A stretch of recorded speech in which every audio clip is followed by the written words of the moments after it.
Hi everyone, good morning and welcome back to the channel. तो भाई आज की डेट में बहुत सारी गाड़ियां मार्केट में ऐसी अवेलेबल है जो कस्टमर हाइप के चलते खरीद लेते हैं लेकिन फिर बाद में रिग्रेट करते हैं। तो ऐसी 5 गाड़ियां आज मैंने लिस्ट डाउन करी है जो आपको 2026 में अवॉइड करनी चाहिए और इनके बेस्ट ऑल्टरनेटिव मार्केट में कौन से अवेलेबल है उनके ऊपर भी डिस्कशन करेंगे। और इस लिस्ट में मैंने छोटी गाड़ी भी रखी है और कुछ मिड साइज गाड़ियां भी रखी है जिनकी सेल्स काफी अच्छी है। तो चलिए अपनी इस वीडियो को शुरू करते हैं। मेरा नाम है वीरेश और आप देख रहे हैं दी एसटीजे कार्स। सबसे पहले जो मैंने इस लिस्ट पे गाड़ी रखी है भाई वो रखी है रेनो की तरफ से आने वाली क्विड। अब इस गाड़ी का प्राइस जो है 4,25,000 रुपए से स्टार्ट होता है और 5,99,000 रुपए एक शोरूम पे जाता है। मतलब के 7 लाख रुपए टॉप मॉडल आपको इस गाड़ी का प्राइस कॉस्ट करता है और लगभग 5.5 लाख रुपए आपको इसका बेस मॉडल मिल जाता है। अब रेनो क्विड के अंदर 2-3 चीजें हैं जो कस्टमर को बहुत ज्यादा परेशान करती है और कहीं ना कहीं माइंड में क्लिक करती रहती है, जिसमें सबसे बेकार आ जाता है वीक बिल्ड क्वालिटी। अब इस गाड़ी की जो बिल्ड क्वालिटी है ना बहुत ज्यादा हल्की है। मतलब डोर भी आप ओपन करोगे या फिर इंजन भी स्टार्ट करोगे तो जो कैबिन नॉइज है ना वो इस गाड़ी के अंदर बहुत ज्यादा आती है। दूसरा है, इस गाड़ी को आप हाईवे पे 80 से ऊपर नहीं चला सकते। जैसे ये गाड़ी 80 के ऊपर जाती है स्टेबिलिटी जो गाड़ी की वो खोने लगती है और जो कंफर्ट होता है ना गाड़ी चलाने में वो नहीं आता। अब इसी प्राइस सेगमेंट में आपके पास अल्टो आ जाती है और सबसे बेहतरीन जो ऑप्शन आ जाता है इसी प्राइस सेगमेंट में वो आ जाता है टाटा की तरफ से आने वाली टियागो। अब टाटा टियागो का जो प्राइस पॉइंट है 20-25 हजार रुपए महंगा है बेस मॉडल का, लेकिन आप ये देखिए कि इसके अंदर आपको बेहतरीन बिल्ड क्वालिटी मिल जाती है। 1.2 लीटर का 3 सिलेंडर इंजन मिल जाता है जो समहाउ बेटर है रेनो क्विड के 1 लीटर और जो 0.8 लीटर का इंजन आता है उससे बेटर है। साथ ही आपको हाईवे पे जब आप इस गाड़ी को चलाओगे टाटा टियागो को तो एक तो ये गाड़ी आपको सेफ फील होगी और दूसरा है कि इसकी जो ड्राइविंग डायनामिक्स है ना वो बहुत ज्यादा सॉलिड है। इलेक्ट्रॉनिक आपको इसके अंदर स्टीयरिंग मिल जाता है और स्टीयरिंग की जो पकड़ है ना वो आपको कहीं ना कहीं ज्यादा better feel and comfort provide करती है कंपेयर टू रेनो की तरफ से आने वाली क्विड। एक माइलेज ही है जहां टाटा टियागो थोड़ा सा लैग करती है, लेकिन अगर आप टाटा टियागो का सीएनजी वाला वेरिएंट भी ले लेते हो तो भाई उसके अंदर भी आपको माइलेज फिर आपको बेटर मिल जाती है कंपेयर टू रेनो की क्विड। रेनो क्विड पेट्रोल में आपको माइलेज कहीं ना कहीं निकाल के दे देती है 14-15 का, लेकिन हाँ अगर आप टाटा की टियागो देते हो तो भाई ये गाड़ी आपको 18 से 19 का सीएनजी में माइलेज निकाल के दे देती है और बहुत जबरदस्त पावर परफॉर्मेंस के साथ आती है। दूसरी जो गाड़ी आ जाती है भाई वो आती है Hyundai की तरफ से आने वाली i10 grand Nios. I know बहुत सारे कस्टमर है जो ग्रैंड नियोस चला रहे हैं और उनको ये गाड़ी पसंद है, समझ आती है क्योंकि इंजन इसके अंदर आपको अच्छा मिल जाता है, लेकिन समहाउ इस गाड़ी की जो सेफ्टी रेटिंग है ना आप देखिए वो अच्छी नहीं आई है। अब जो रिसेंट क्रैश टेस्ट हुआ था ग्रैंड i10 नियोस का 2025 में सिर्फ 2 स्टार इस गाड़ी ने स्कोर किए हैं। हालांकि देखने में ये गाड़ी ऐसा लगता है कि हाँ Hyundai का प्रोडक्ट है तो सेफ होगा, बट भाई सिर्फ 2 स्टार, वो भी ग्रैंड i10 नियोस जो सबसे ज्यादा बिकती थी। एंड ऑफ कोर्स इस क्रैश टेस्ट के बाद गाड़ी की जो सेल्स है ना उस पे इंपैक्ट हुआ है। अब कस्टमर जो है इस गाड़ी को थोड़ा कम पसंद कर रहे हैं और दूसरा है जो गाड़ी की जो बॉडी शेल स्टेबिलिटी है वो भी एवरेज है। मतलब बहुत ज्यादा टॉप नॉच क्वालिटी की नहीं है जो सेम प्राइस सेगमेंट में आपको अदर कार के अंदर मिल जाती है। और तीसरा आ जाता है भाई गाड़ी की हाईवे सेफ्टी। अब इसकी जो हाईवे सेफ्टी है इसके कॉम्पिटिटर से बहुत ज्यादा बढ़िया नहीं मानी जाती। अब कॉम्पिटिटर क्या है भाई, इसका बेस्ट कॉम्पिटिटर मैं आपको बता देता हूं जो आती है टाटा की तरफ से आने वाली एल्ट्रोज। अब टाटा एल्ट्रोज जो है टाटा ने बड़े दिल से गाड़ी बनाई है। मतलब आप अगर इस गाड़ी को चलाते हो, चलाने के बाद जो आपको इस गाड़ी के इंजन से पंच आएगा और गाड़ी की जो स्टेबिलिटी और जो सेफ्टी है वो आपको फील होती है। और टाटा एल्ट्रोज का जो 1.2 लीटर का टर्बोचार्ज पेट्रोल इंजन है भाई वो भी आपको जबरदस्त पावर परफॉर्मेंस निकाल के दे देता है। अब देखिए पहला आपको सेफ गाड़ी मिल गई टाटा की तरफ से जो एल्ट्रोज आती है। दूसरा आ जाता है जो इंटीरियर है टाटा एल्ट्रोज का वो मुझे ज्यादा प्रीमियम लगता है compare to grand i10 Nios. Nios का इंटीरियर भी ठीक ठाक है बट काफी टाइम से उसके इंटीरियर के अंदर कोई भी चेंजेस नहीं हुए हैं और गाड़ी अब थोड़ी सी आउटडेटेड फील होती है। और तीसरा है भाई बेटर हाईवे स्टेबिलिटी। अब टाटा एल्ट्रोज की जो स्टेबिलिटी है ना हाईवे की भाई उसको बीट नहीं कर सकती ग्रैंड नियोस। कहीं ना कहीं टाटा एल्ट्रोज की जो हाईवे स्टेबिलिटी है इट इज इक्वल टू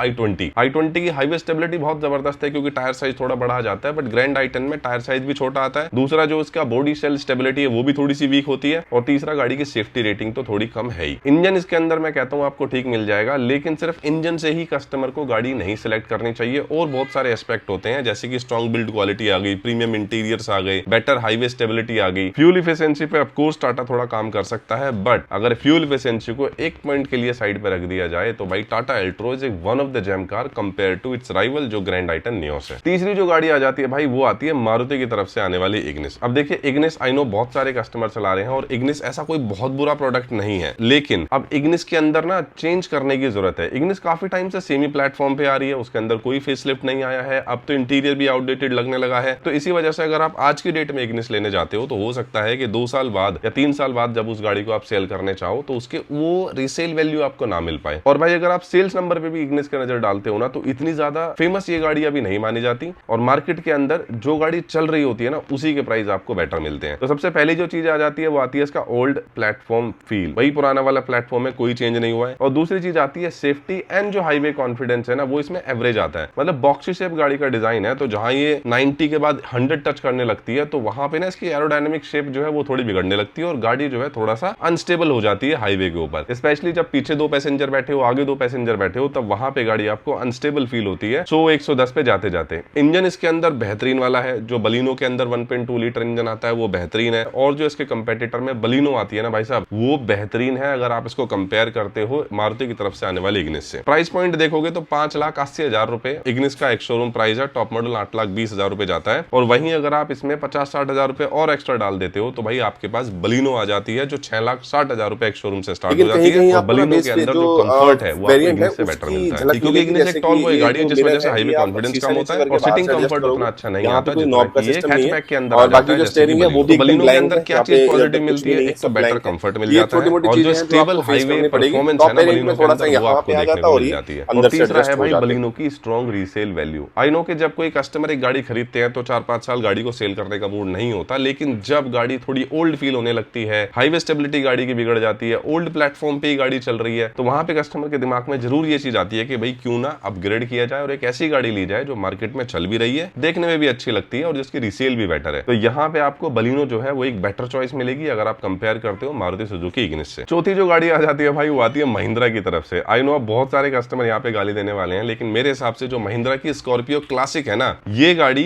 लेना फिलहाल वर्थ नहीं है, क्योंकि एक तो इस गाड़ी का जो प्लेटफॉर्म है वो काफी ज्यादा ओल्ड है, लेड्रोन फ्रेम चेसिस के साथ ये गाड़ी आती है और ये प्लेटफॉर्म काफी ज्यादा पुराना हो गया है, और ऑफ कोर्स गाड़ी की जो हैंडलिंग एंड राइड है वो मॉडर्न एसयूवी जैसी रिफाइंड नहीं रही है। अब जैसे स्कॉर्पियो एन इसके कंपैरिजन में दूसरी गाड़ी आ जाती है, आप स्कॉर्पियो एन चलाइए और फिर उसके बाद महिंद्रा स्कॉर्पियो क्लासिक आप चला लीजिए, तो जो रिफाइनमेंट है ना उसके अंदर आपको साफ फर्क दिखाई दे जाएगा। और भाई तीसरी आ जाती है हाईवे स्टेबिलिटी जो है वो स्कॉर्पियो क्लासिक की बहुत ज्यादा एवरेज है। एवरेज मैं इसलिए कह रहा हूं क्योंकि अगेन गाड़ी की हाइट बहुत ज्यादा है, टायर साइज ठीक ठाक है, टायर आपको चौड़ा मिल जाता है, अच्छा मिल जाता है, सस्पेंशन बेटर मिल जाते हैं, जस्ट बिकॉज कि इसका सस्पेंशन जो है उसका ट्रेवल बहुत ज्यादा है एंड गाड़ी की जो हाइट है वो बहुत ज्यादा टोल है, तो इस वजह से ये गाड़ी आपको बहुत ज्यादा बॉडी रोल फील कराती है। हाईवे पे ये गाड़ी जहां 80 पार करती है उसके बाद विंड नॉइज इतनी ज्यादा आने लगती है ना कि आपको गाड़ी का म्यूजिक सिस्टम की वॉल्यूम तेज करनी पड़ती है। गाड़ी देखने में भले ही आपको भौकाल लगती हो, लेकिन फिर भी इसका जो ओल्ड प्लेटफॉर्म है, गाड़ी के अंदर जो रिफाइनमेंट में कमी है एंड ऑफ कोर्स इसके जो अल्टरनेटिव्स के अंदर जो बेटर चीजें आपको मिल जाती है, तो इस वजह से मेरे हिसाब से स्कॉर्पियो एन आपके लिए एक बेटर चॉइस बन जाती है। अभी जो महिंद्रा स्कॉर्पियो क्लासिक का प्राइस है 11,99,000 यानी कि 12 लाख रुपए एक शोरूम पड़ता है, वहीं के अल्टरनेटिव की तरफ जाते हो जो स्कॉर्पियो एन है उसकी प्राइस पड़ेगी 13,80,000 रुपए एक शोरूम। लेकिन आप ये देखिए जब आप इसको सेल करने जाओगे स्कॉर्पियो एन को, तो उसकी रिसेल वैल्यू आपको बेटर मिलेगी। स्कॉर्पियो एन एक मॉडर्न क्लासिक चेसिस के ऊपर बेस्ड है, दूसरा इसके अंदर मच बेटर सेफ्टी आपको देखने को मिल जाती है। अब स्कॉर्पियो क्लासिक जो है ना वो एक सेफ गाड़ी भी नहीं मानी जाती, क्योंकि अगर आप इसका सेफ्टी टेस्ट हुआ था तो भाई 0 स्टार इस गाड़ी ने स्कोर किए थे जो पुराने वाले प्लेटफॉर्म पे बेस्ड थी, और स्कॉर्पियो क्लासिक तो अभी भी उसी प्लेटफॉर्म पे आती है, तो कहीं ना कहीं ये गाड़ी सेफ नहीं मानी जाती, हाईवे पे अपनी जो स्टेबिलिटी है वो खो देती है, और तीसरी चीज विंड नॉइज जो है वो इस गाड़ी के अंदर बहुत ज्यादा आती है। अब स्कॉर्पियो के अंदर एक तो आपको मॉडर्न फीचर जो है वो सारे इस गाड़ी के अंदर मिल जाते हैं, गाड़ी का इंटीरियर प्रीमियम है, मतलब जब आप क्लासिक से स्कॉर्पियो के अंदर शिफ्ट होगे तो आपको जो पुरानी गाड़ी वाला फील है ना भाई वो तो नहीं आने वाला। तीसरा है कि भैया much better ride handling and quality and refinement आपको जो है वो स्कॉर्पियो एन के अंदर देखने को मिल जाती है। तो क्लासिक ठीक है, आपका बजट अगर कम है तो आप ले लीजिए, लेकिन अगर थोड़ा बजट आप और बढ़ा लेते हो तो भैया आपको फिर स्कॉर्पियो एन जैसी गाड़ी मिल जाती है जिसकी राइड क्वालिटी बेटर है, जिसका सस्पेंशन जो है बेटर है एंड ऑफ कोर्स जिसकी रीसेल वैल्यू है ना वो आपको एटलीस्ट स्कॉर्पियो क्लासिक से तो बेटर मिल जाएगी। और भाई जो पांचवी गाड़ी आ जाती है वो आती है एमजी की तरफ से आने वाली Hector. I know MG Hector देखने में बहुत जबरदस्त लगती है, बहुत सारे कस्टमर है जो इसके लुक की वजह से इस गाड़ी को खरीद लेते हैं और थोड़ा सा नॉर्मल गाड़ी से अलग फील देती है, लेकिन भाई एमजी हेक्टर आपको अवॉइड क्यों करनी चाहिए? देखिए सबसे पहले इस गाड़ी की माइलेज भाई बहुत कम माइलेज है, मतलब ये गाड़ी आपको 7 से 8 का माइलेज देती है सिटी के अंदर, हाईवे पे 10 से ऊपर ही नहीं जाती है। हैवी एसयूवी है और उस हैवी एसयूवी के साथ साथ इसकी जो माइलेज है ना वो बहुत बेकार है, और मेरे हिसाब से अगर आप 11-12 लाख रुपए के अंदर कोई गाड़ी देख रहे हो या 15 लाख रुपए के अंदर कोई गाड़ी देख रहे हो तो कहीं ना कहीं माइलेज भी माइंड में रहता है कि जब गाड़ी को चलाओगे तो क्या ये आपको एवरेज कॉस्ट देगी। यहाँ पे जो एमजी हेक्टर है उसकी एवरेज कॉस्ट बहुत ज्यादा है, रनिंग कॉस्ट बहुत ज्यादा है, और भाई इसी वजह से डेली सिटी ड्राइविंग के अंदर ना ये गाड़ी बहुत ज्यादा एक्सपेंसिव हो जाती है। और भाई दूसरी चीज है गाड़ी की आफ्टर सेल सर्विस। अब एमजी हेक्टर की जो आफ्टर सेल सर्विस है ना भाई वो बहुत ज्यादा कॉस्टली पड़ती है, मतलब सर्विस कॉस्ट अगर आप एमजी हेक्टर का निकाल के दे दोगे, अगर आपके पास एएमसी नहीं है तो भाई इस गाड़ी की सर्विस कॉस्ट 30 से 40 हजार रुपए आपको पड़ जाती है, और अगर गाड़ी के अंदर कोई पार्ट चेंज होना हुआ तो ये कॉस्ट ना बढ़ जाती है। तो इस वजह से अगर आप एमजी हेक्टर ले रहे हो तो दिमाग में ये भी रखना कि एक तो इसकी लो रनिंग कॉस्ट आपको मिलेगी, डेली सिटी ड्राइविंग में जो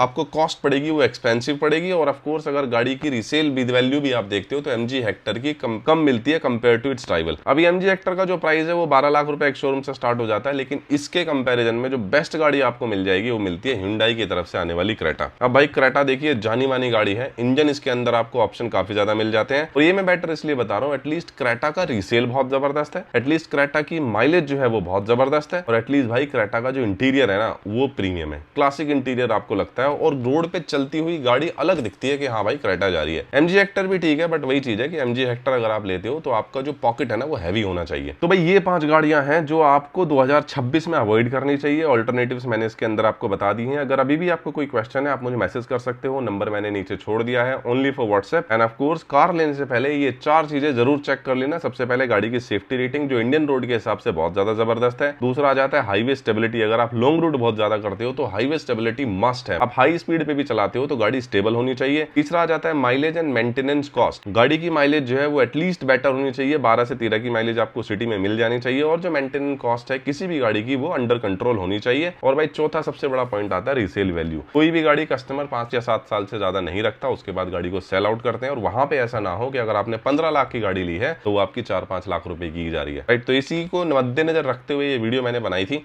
बाकी कैसा लगा आपको ये वीडियो कमेंट करके बताना। मिलते हैं अगली वीडियो में, तब तक के लिए बाय बाय।